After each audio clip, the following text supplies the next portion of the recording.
Magandang araw mga kaibigan.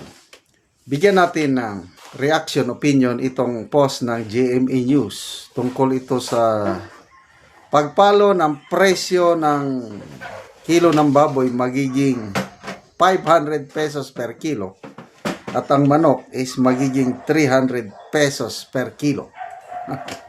Sabi, the Department of Agriculture on Saturday clarified that the projection that retail prices of pork and chicken could spike to over 500 pesos per kilo sa baboy and 300 per kilo sa manok was merely a projection for a worst case scenario if the escalating Middle East tensions causing a global oil price shocks could be prolonged. So, anong posibilidad na sa ngayon, ang kilo ng baboy, depende sa lugar, depende rin sa klase ng karne, nasa 300 to 400 pesos. Kasi yung mas masarap na parte, mas mahal eh. Yung may bukog-bukog o buto-buto, mga 300. So, kung ako ang inyong tatanungin, posible. Baka sobra pa dyan eh. Kaya maghanda tayo. May post akong nabasa kanina si BP Sara. Nag-warning siya for people to prepare because ang mga susunod na buwan ay magiging mahirap. Kaya bilib ako kay BP Sara, yung vision niya, nakikita niya, parang pareha sila ng kanyang tatay. Iyan po ang kaibahan ng isang excellent leader at saka visionary leader at saka reactionary leader. Ang atin ngayon, ang ating Pangulo, reactionary leader. Saka lang siya gumalaw kung nandyan na yung problema. Hindi katulad ni Tatay Digong noon na may mga symptoms pa lang, nababasa niya na yung posibleng mangyari. Kaya, advance yung planning ni Tatay Digong. Kaya, si BP Sara, nabanggit niya na tataas pa ang mga presyo. Maghanda tayo. Magiging mahirap ang buhay ng Pilipino sa mga darating na buwan. Sinabi niya yan. Ang DOE Secretary, ang Presidente, normal, huwag kayong mabahala. Ang DOE Secretary, Diyos na lang ang nakakaalam kung tataas ba ang presyo ng langis o hindi. Ano ba yan? Kahit ordinaryo citizen ka lang, hindi mo kailangan mag-aral ka ba, maging political analyst. Talagang tataas ang lahat ng presyo kasi ang giyera sa Iran ngayon, sa nakikita ko, it will be a prolonged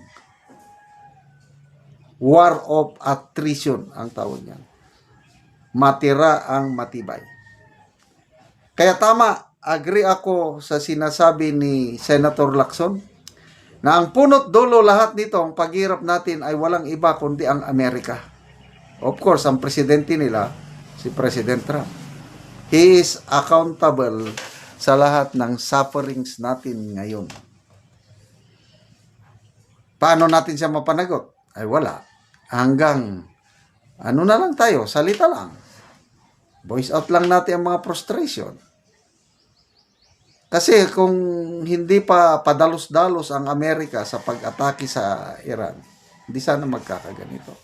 Akala ng Amerika katulad nung una kasi nangyari na yun nung una, binumba nila ang Iran, tapos after that, tumigil.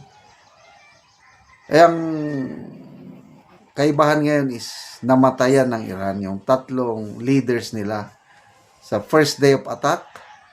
Yung supreme leader nila, Ayatollah Khamenei, Defense Secretary, Chief of Staff ng Armed Forces nila, patay in one setting. Sino naman ang hindi lalaban? Ubusan na ng lahi ito. Ganyan. Kaya, ang US, parang ang effort nila is negotiation. Eh, ang namomonitor ko, ang Iran ayaw nang makipag-negotiate. Ano na ito? Survival na ang kanila. Kasi ang gusto ng US, dapat ang Iran wag nang gumawa ng nuclear weapon. Eh, ang Iran parang napasubo na. Ayaw tumalima sa kondisyon ng US. Kaya ito tuloy-tuloy. Kaya humanda po tayo. Pagtaas, aabot yan, sobra pa ng 500 pesos ang kilo ng baboy. Kaya mabuti pa maggulay-gulay na lang. Kaya lang, mahal pa rin ang presyo ng gulay. So, anong gagawin natin? Anyway, maalala ko, mayroong prophecy sa Bible na in the last days, ganyan, may mga taghirap, may mga gyera, may mga kagutom. These are the signs of the second coming of our Lord Jesus Christ. So, ang tanong, kung these are the signs of His second coming, handa na ka ba? Handa na ba tayo sa pagharap sa Panginoon? Kasi, pagbalik ng Panginoon, una niyang is, kunin niya ang mga taong nagtiwala sa Kanya. Rapture na tinatawag. And then, mamaya is, i-judge niya yung mga tao na hindi tumanggap o hindi naniwala sa Kanya. Kaya, bago mangyari yon, ang simple lang gawin natin, tanggapin lang natin yung gospel ng Panginoon. Ano yung gospel? Yung magandang balita niya. Mag-ABC lang tayo. Ano yung A? Admit that you are a sinner. Ako, inadmit ko na. Tapos na ko niyan. B, believe.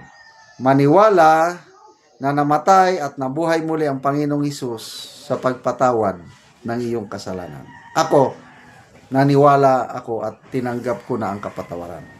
C, commit or surrender your life to the Lordship of Jesus Christ. Ako, naisurrender ko na ang buhay ko sa Panginoon. Kaya, yes, tataas ang presyo, hirap, kailang kalmante lang ako.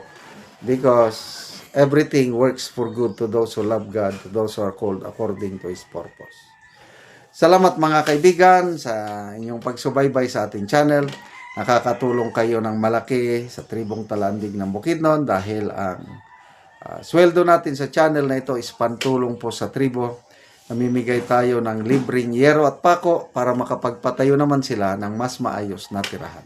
Panoorin nyo ang video na ito. Karon mo na ni ang atop sa natagaan na mo og yero. Sa mga buslot na gyud.